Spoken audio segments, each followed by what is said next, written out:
The 16th regular meeting of the Board of Education, St. Paul School Board.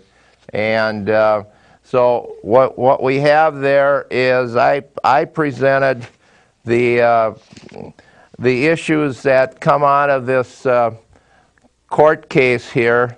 I don't know, in the back room, can you write these numbers down and put it up on the screen so that if people want to look this court case up, especially teaching staff, 62-CV. Good evening. We're going to start our dash 10 This is dash 6582. Do I need to repeat that? Okay. 62-CV-10-6582. Put that up on the screen. And and we're going to try to, I think we're going to try to put that up on a website. There's 19 pages there, and I think we're going to try to get it up on a website called Citizens Reporter, www.citizens with plural with an S reporter, citizensreporter. Now, is that .org or .com? I don't know. Find out what it is. .com. Okay. Citizensreporter.com. We're going to try to have that up there in the next few days. You can read this. This is quite interesting. I think it boils down to whether trained teachers, these are teachers with master's degrees, master's plus 60 credits, teachers that have doctorates. And what's going on in St. Paul is they have administrators come into the classroom. Some of these administrators, I want to say, are still wet behind the ears and are telling these teachers, you know, we've implemented this new policy. There's only one way to teach. And, you know, it doesn't matter that you're a professional and that under PELRA, I think PELRA is a Public Employee Labor Relation Act. A teacher has a distinct definition. We have the clip here. And what's going on is, you know, it's like saying Minnesota K-12 has a standard that students have to meet. Well, you know, that's at the 12th grade, and that's where they need to be.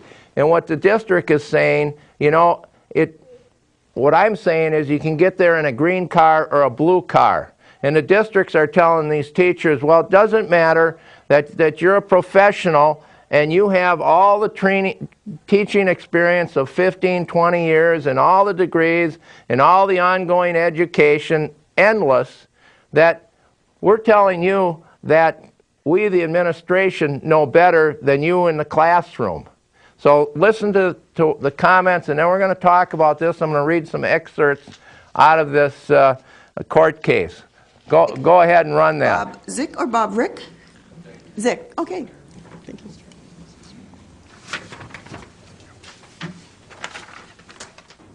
Good evening, school board, staff, and superintendent. My name is Bob Zick, citizen advocate, and I'm here for 3 reasons. They're serious reasons. Board members, why do you support a policy that harms and disadvantages both our students and our young teachers that need mentoring? From personal first-hand knowledge, I am here to tell you the St. Paul School District is targeting those employees who have been with the district the longest and are at the top of their pay scale.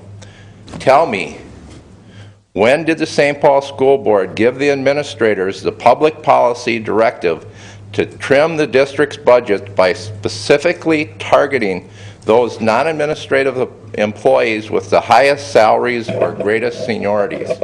I want to know what meeting, what date, the motion and the vote. If you did not give this directive, you then have a runaway administration. On the other hand, if you gave this directive in the back room, out of the public eye, by a wink or a nod, then this is a violation of the Minnesota Open Meeting Law.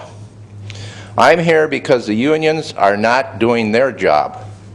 In fact, you can't tell the difference between the unions and the administration. If the unions were doing their job, I would not have to be up here asking the school board to take its runaway administration to task.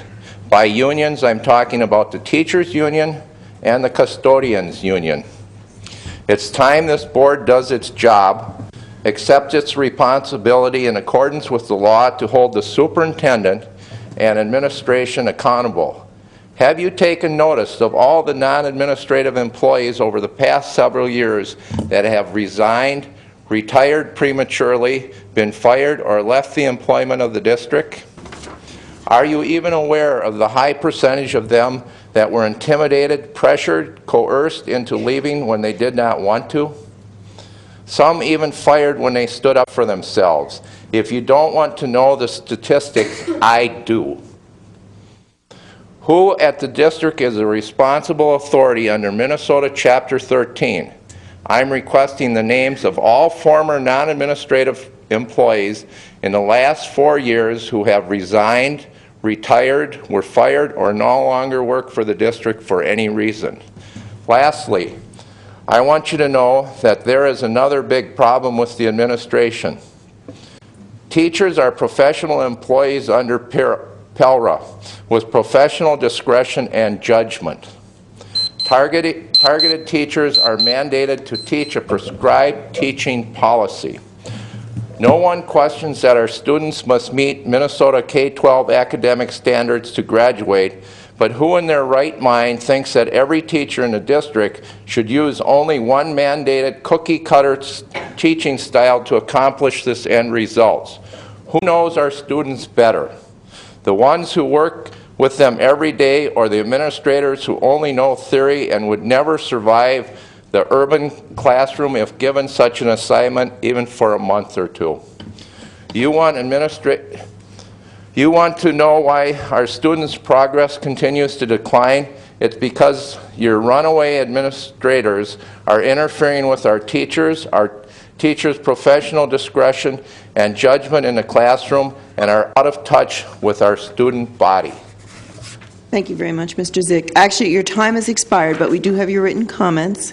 And if you had asked for to speak with administrators in the sign-in area, then I'm sure someone would be willing to do that this evening. Thank you. Next time I'll tell you about how the administration does not accommodate people with disabilities. These are very serious issues, and I expect the board to investigate and address them.